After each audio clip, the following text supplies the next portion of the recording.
Assalamualaikum dan salam mesra pelajar-pelajar sekalian. Saya Encik Muhammad Hasmuni bin Muhammad Noor, dikenali sebagai Cikgu Hasmuni. Selalunya di sekolah, pelajar-pelajar saya panggil saya Mr. je. Saya merupakan guru pengajian perniagaan di Pusat Tingkatan 6 SMK Raja Muda Musa Kuala Kangsar, Perak. Selamat berkenalan semua. Semoga pelajar-pelajar pengajian perniagaan terus bersemangat untuk meneruskan perjuangan mencapai kecemerlangan STPM. Saya nak tanya, hari ini anda sudah mengulang kaji subjek pengajian perniagaan tak? Jika sudah, saya ucapkan syabas. Kepada yang belum mengulang kaji lagi, tak apa, jangan gusar. Jom bersama-sama menonton sehingga ke penghujung rancangan. Yang penting, anda ingin belajar. Saya percaya, pelajar-pelajar pengajian perniagaan adalah pelajar yang hebat. Okey, pada episod kali ini, saya akan membawa pelajar semua mengimbas kembali salah satu topik pengajian perniagaan semester 1, iaitu subtopik 3.3 penyelidikan pemasaran. Jika anda masih ingat, topik ini terkandung dalam bab 3 pemasaran. Apa yang pelajar-pelajar akan belajar dalam topik penyelidikan pemasaran ini nanti? Saya berharap apa yang anda tonton pada hari ini membolehkan anda mencapai dua objektif pembelajaran, iaitu yang pertama, diharapkan pelajar di rumah sana dapat menjelaskan kepentingan penyelidikan pemasaran. Dan yang kedua, sudah pasti diharapkan pelajar dapat menerangkan langkah-langkah penyelidikan pemasaran, iaitu merangkumi langkah seperti mengenal pasti masalah dan menetapkan objektif, langkah membentuk rancangan penyelidikan, seterusnya langkah melaksanakan penyelidikan dan menganalisis data, dan akhir sekali langkah menginterpretasikan dan melaporkan penemuan. Baiklah pelajar-pelajar sekalian, apa yang bermain dalam fikiran anda jika saya tanya anda apa itu pemasaran? Ya, betul tu, akan terkeluar daripada pemikiran pelajar-pelajar sekalian tentang konsep-konsep seperti 4P, iaitu campuran pemasaran, segmentasi, gelagat pengguna. Anda juga akan mengatakan bahawa dalam pemasaran terdapatnya usaha-usaha pemasar memastikan produk mereka sampai ke pengetahuan pengguna, dan bagaimana pemasar mempengaruhi pengguna sehingga pengguna membuat keputusan untuk membeli produk tersebut. Banyak sebenarnya yang anda dapat pelajari dalam bab pemasaran ini. Ia sangat menarik. Walau bagaimanapun, percayakah anda bahawa setiap pemasar mendapat hasil yang berbeza-beza dengan apa yang diusahakan melalui pemasaran mereka? Ini dapat diterangkan dengan dua contoh situasi berikut. Okey, saya menggunakan contoh iaitu produk telefon pintar. Situasi yang pertama, ada satu jenama telefon pintar ni sudah lama berada dalam pasaran. Ia telah berjaya mengekalkan popularitinya, yang mana ramai pengguna setia memilih jenama ini daripada dahulu sehinggalah sekarang. Malah, syarikat ini berjaya menambah pengguna-pengguna generasi baru dari tahun ke tahun. Sebaliknya pula pelajar, ada satu jenama telefon pintar ini yang juga sudah lama dalam pasaran. Pernah dahulunya jenama ini mendominasi share pasaran, tetapi kini popularitinya semakin merosot dari tahun ke tahun. Pengguna-penggunanya sudah beralih kepada jenama yang lain, dan malangnya jenama telefon pintar ini kurang dikenali dalam kalangan pengguna-pengguna generasi baru sekarang. Pelajar-pelajar sekalian, kenapa pencapaian setiap pengeluar telefon pintar ini berbeza? Saya nantikan jawapan anda. Okey, saya berikan satu lagi contoh situasi lain pula. Anda perasan tak ada setengah produk di luar sana yang mana jenama baru sahaja diperkenalkan dalam pasaran, tetapi yang mengejutkan, ia mendapat sambutan yang luar biasa daripada pengguna. Walaupun kualiti produknya tidaklah sehebat mana pun, tetapi percaya menjadi tular. Sebaliknya pelajar, ada pula setengah produk baru dalam pasaran tidak bernasib baik. Produk tersebut tidak langsung mendapat sambutan daripada pengguna walaupun produk yang dikeluarkan itu bermutu tinggi dan mempunyai inovasi yang tinggi. Kenapa situasi ini boleh berlaku pelajar? Para pelajar sekalian, berdasarkan situasi-situasi yang dinyatakan sebentar tadi, apa yang boleh anda kaitkan? Apa pandangan anda? Ya, apa yang berlaku ini sebenarnya ada kaitannya dengan kesan daripada apa yang diusahakan oleh setiap pengeluar atau pemasar tersebut. Organisasi perniagaan perlu berhati-hati dalam membuat keputusan yang melibatkan strategi pemasaran. Sejauh manakah sesuatu strategi pemasaran itu dikatakan berkesan? Ia dipengaruhi oleh amalan penyelidikan pemasaran yang dilakukan oleh perniagaan masing-masing. Anda tahu tak apa yang dimaksudkan dengan penyelidikan pemasaran? Ya, penyelidikan pemasaran. Penyelidikan pemasaran merujuk kepada proses pengumpulan maklumat secara sistematik yang relevan dengan sesuatu masalah pemasaran yang dihadapi oleh sesebuah perniagaan. Senang cerita, ia melibatkan proses mendapatkan dan menganalisis maklumat daripada kumpulan pelanggan atau pengguna, pesaing, industri dan persekitaran perniagaan secara umum.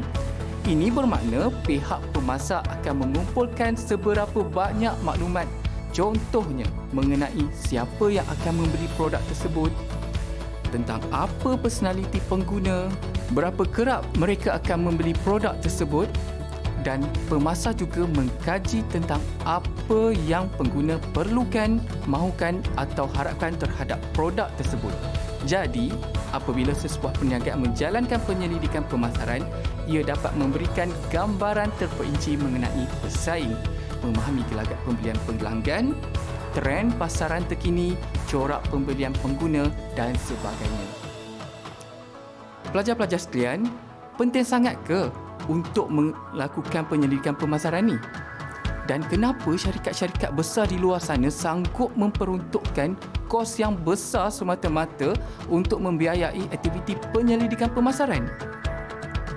Begini, terdapat 5 kepentingan penyelidikan pemasaran kepada sesebuah organisasi perniagaan seperti berikut. Pertama, penyelidikan pemasaran membantu organisasi perniagaan untuk mendapatkan maklumat perubahan citarasa pengguna. Yang mana pemasar boleh melakukan penyelidikan pemasaran untuk mengetahui keperluan atau kehendak pengguna yang sukar dijangka tanpa bergantung kepada jangkaan pemasar semata-mata. Pelajar tahu tak? Zaman peningkatan teknologi kini telah memberi pilihan kepada pemasar di luar sana untuk menggunakan beberapa alat perisian ataupun enjin pencarian yang canggih bagi membantu pemasar memahami corak tingkah laku pengguna mereka. Canggih kan? Sebenarnya, tindakan pemasar mengenal pasti citarasa pengguna ini sangat penting, terutamanya apabila menjual produk atau perkhidmatan yang baharu. Setelah tingkah laku perbelanjaan pengguna difahami, pemasar dapat memperhalusi dan menyesuaikan ciri produk untuk memenuhi citarasa pengguna yang sebenar.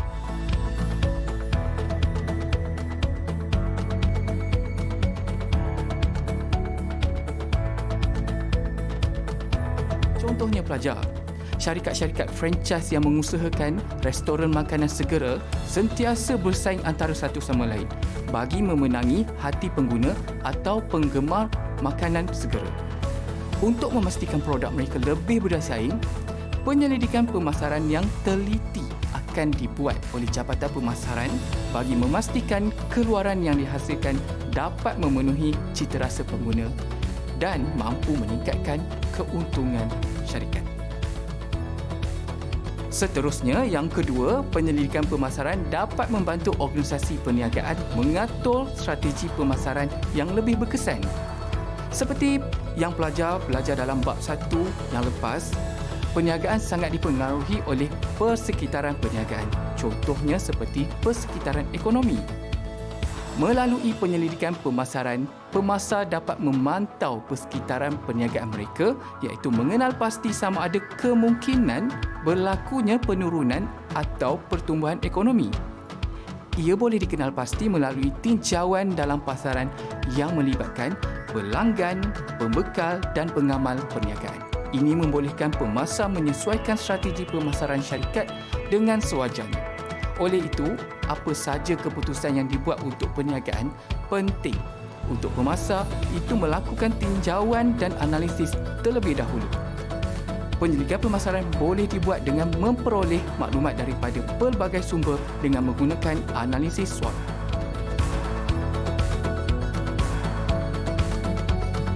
Iaitu kekuatan, kelemahan, peluang dan ancaman yang dianalisis.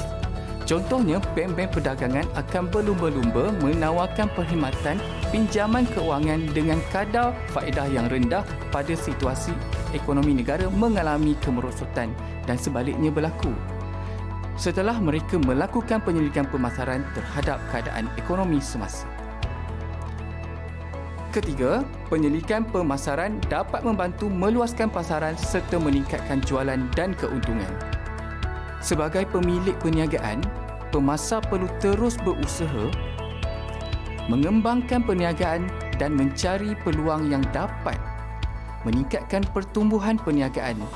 Ini kerana penyelidikan pemasaran dapat membantu pemasar mengenal pasti peluang yang ada dalam pasaran dengan memperhatikan persekitaran luaran dan membantu menyusun maklumat yang akhirnya akan menghasilkan peluang yang berpotensi. Contohnya, syarikat pengeluar makanan tempatan mampu memasarkan produknya di pasaran baru, terutamanya di luar negara. Sekiranya syarikat tersebut membuat penyelidikan pemasaran yang berjaya menemui satu produk makanan yang benar-benar memenuhi citarasa masyarakat tempatan di sana. Keempat, penyelidikan pemasaran membolehkan organisasi perniagaan mengenal pasti pengguna baru dan mengekalkan pengguna sedia ada. Melalui aktiviti penyelidikan pemasaran, pemasar lebih mudah mengetahui apakah sasaran pasaran yang perlu diberikan perhatian. Ini memudahkan pemasar menawarkan barang dan perkhidmatan yang sesuai dengan citarasa pengguna. Penyelidikan pemasaran dapat menjamin kejayaan kempen pemasaran sesebuah perniagaan. Ia tidak hanya membantu dalam mengenal pasti peluang perniagaan baru, tetapi juga membantu dalam merancang kempen pemasaran yang secara langsung akan mensasarkan minat bakal pengguna dan membantu meningkatkan penjualan. Ia memberikan maklumat berharga mengenai potensi segmen pasaran tertentu pada waktu tertentu dan dalam kumpulan usia yang tertentu.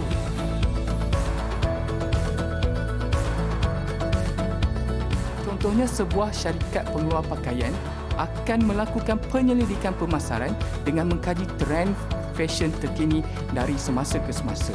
Ini dilakukan bagi memastikan apa yang dikeluarkan dalam pasaran menepati citarasa anak-anak muda kini. Akhir sekali, yang kelima, penyelidikan pemasaran dapat membantu organisasi perniagaan untuk mengatasi persaingan. Melalui aktiviti penyelidikan pemasaran, ia memberi kelebihan kepada pemasar untuk memahami apakah kaedah, operasi dan strategi pemasaran yang diamalkan oleh pesaing mereka. Oleh itu, pemasar akan cuba mengatur satu strategi pemasaran yang lebih berdaya saing bagi mengatasi kelebihan pesaing-pesaing dan seterusnya cuba untuk terus kekal beroperasi dalam pasaran. Penyelidikan pemasaran adalah alat penilaian yang bermanfaat sekiranya pemasar ingin membuat kajian perbandingan atau analisis pesaing.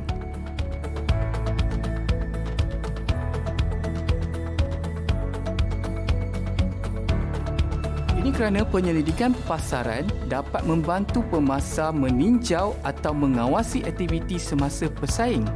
Pemasar juga dapat mengesan kemajuan syarikat mereka dan juga pertumbuhan pesaing, aktiviti pesaing, strategi pemasaran, kempen pemasaran dan penawaran perniagaan yang memberi kelebihan daya saing. Dengan analisis pesaing, pemasar akan dapat mengenal pasti strategi yang digunakan oleh pesaing untuk menambat pelanggan. Pemasar boleh merangka strategi perniagaan yang akan menjadikan pemasar lebih awal daripada pesaing perniagaan mereka.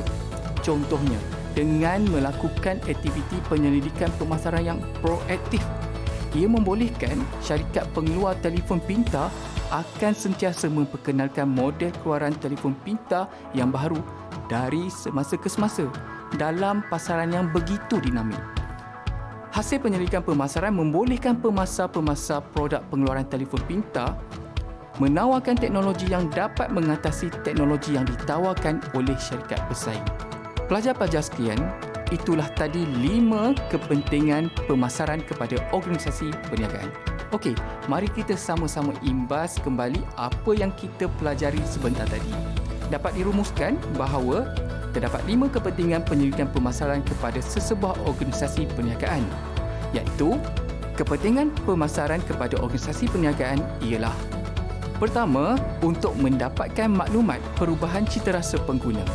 Kedua, mengatur strategi pemasaran yang lebih berkesan. Ketiga, meluaskan pasaran serta meningkatkan jualan dan keuntungan. Keempat, mengenal pasti pengguna baharu dan mengekalkan pengguna sedia ada.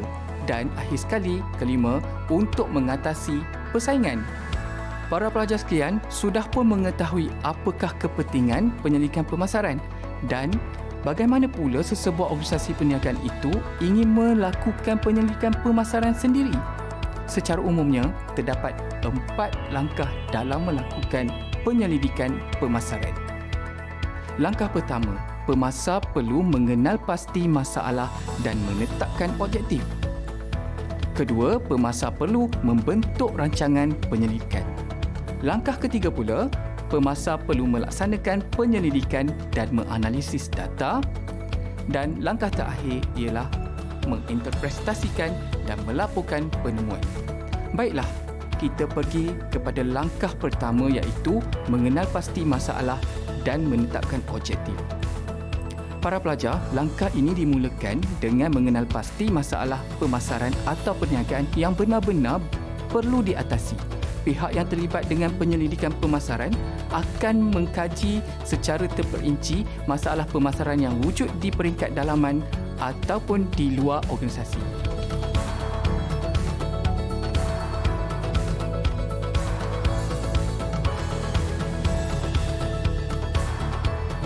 Yang mana sebelum ini menyebabkan organisasi gagal mencapai objektif organisasi mereka.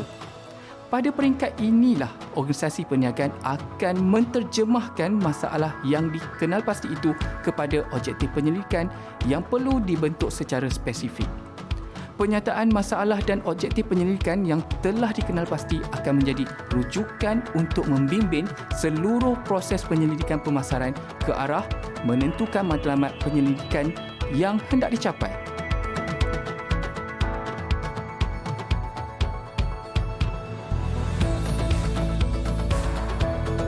Seterusnya, apa yang perlu dilakukan dalam langkah kedua? Pemasar perlu membentuk rancangan penyelidikan. Proses yang kedua ini melibatkan organisasi perniagaan membentuk satu rancangan penyelidikan bagi mengumpul semua maklumat yang diperlukan berkaitan punca masalah dan ia digunakan untuk menyelesaikan masalah yang dihadapi. Di sini, beberapa kaedah penyelidikan boleh digunakan oleh pemasar untuk mendapatkan maklumat tersebut. Antaranya, kaedah soal selidik, kaedah eksperimen dan kaedah pemerhatian. Langkah ketiga ialah melaksanakan penyelidikan dan menganalisis data.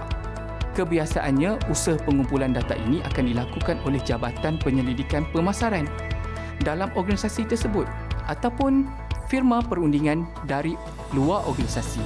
Terdapat 2 jenis data yang boleh diperoleh daripada penyelidikan pemasaran, iaitu data primer dan data sekunder.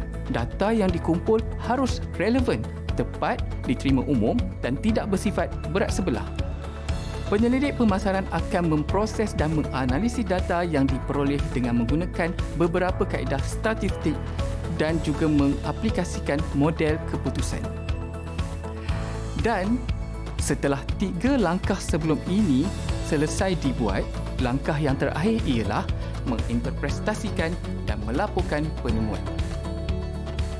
Pelajar-pelajar sekalian, proses ini melibatkan kerja-kerja mentafsir, merumus dan melaporkan hasil analisis penyelidikan pemasaran yang telah diperoleh kepada pihak pengurusan. Seterusnya, penyelidik yang terlibat akan membentangkan penemuan utama dalam bentuk yang boleh difahami oleh pihak pengurusan. Dapatan tersebut sangat berguna dalam pembuatan keputusan pemasaran organisasi mereka.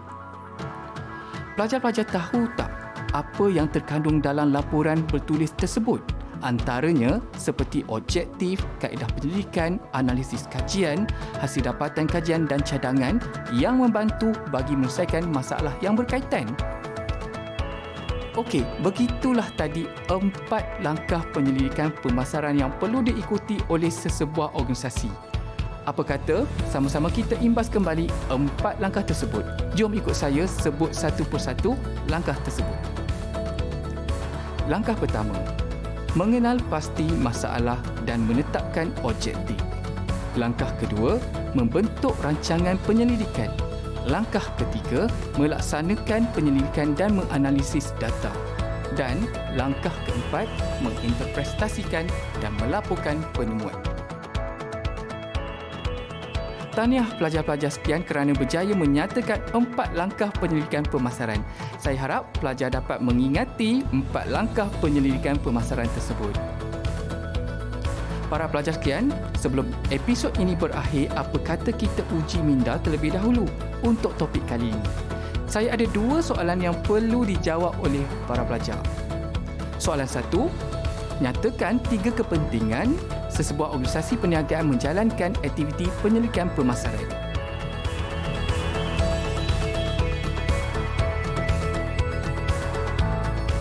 Bagaimana nak menjawab soalan yang berbentuk seperti ini? Baiklah, saya akan kongsikan teknik untuk menjawabnya.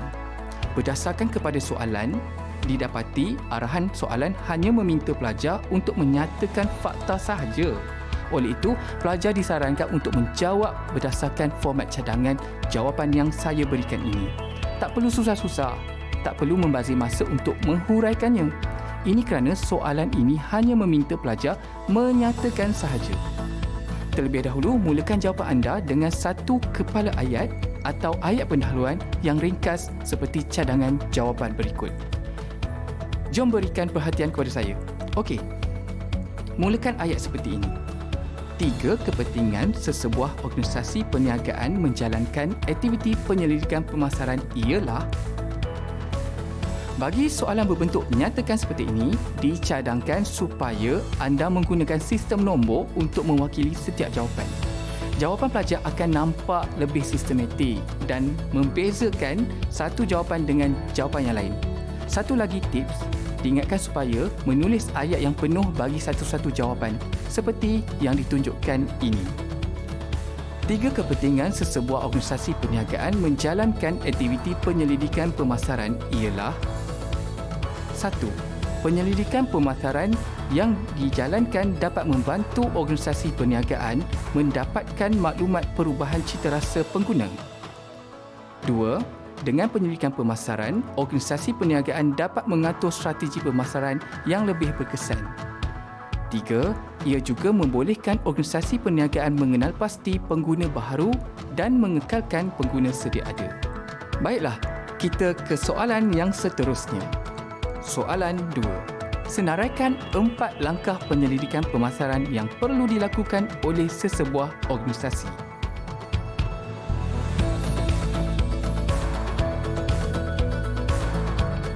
Baiklah, mari kita lihat jawapannya. Bagaimana nak jawab soalan ni? Ya, bijak sungguh pelajar-pelajar sekalian. Sama seperti soalan 1 tadi, jika arahan soalan hanya meminta pelajar untuk menyatakan sahaja, berikan termasuklah senaraikan, pelajar hanya perlu menulis fakta-fakta khusus sahaja tanpa perlu menulis huraian dan juga contoh. Mudah kan? Jom kita lihat apakah cadangan jawapan bagi soalan 2 ini. 4 langkah penyelidikan pemasaran yang perlu dilakukan oleh sesebuah organisasi. 1. Mengenal pasti masalah dan menetapkan objektif. 2. Membentuk rancangan penyelidikan. 3. Melaksanakan penyelidikan dan menganalisis data. 4. Menginterpretasikan dan melaporkan penemuan. Para pelajar tentu sudah dipesan oleh guru anda masing-masing, yang mana jika soalan yang arahannya meminta pelajar untuk huraikan, ini bermakna pelajar perlu memberikan fakta khusus dan diikuti dengan ayat huraian. Manakala jika arahan soalan meminta pelajar untuk jelaskan, apa yang perlu pelajar buat? pelajar perlu nyatakan fakta khusus diikuti dengan ayat huraian dan jawapan pelajar wajib ada contoh yang relevan. Saya harap pelajar dapat memanfaatkan tip yang saya berikan sebentar tadi. Para pelajar sekalian, kita sudah sampai ke penghujung. Saya berharap para pelajar dapat memahami apa yang telah disampaikan oleh saya sebentar tadi. Secara umumnya, terdapat 5 kepentingan penyelidikan pemasaran dan 4 langkah penyelidikan pemasaran yang kita pelajari kali ini. Percaya atau tidak, penyelidikan pemasaran dapat mempengaruhi kelangsungan dan kita hayat sesuatu produk itu, sama ada ia mampu kekal dalam pasaran atau sebaliknya.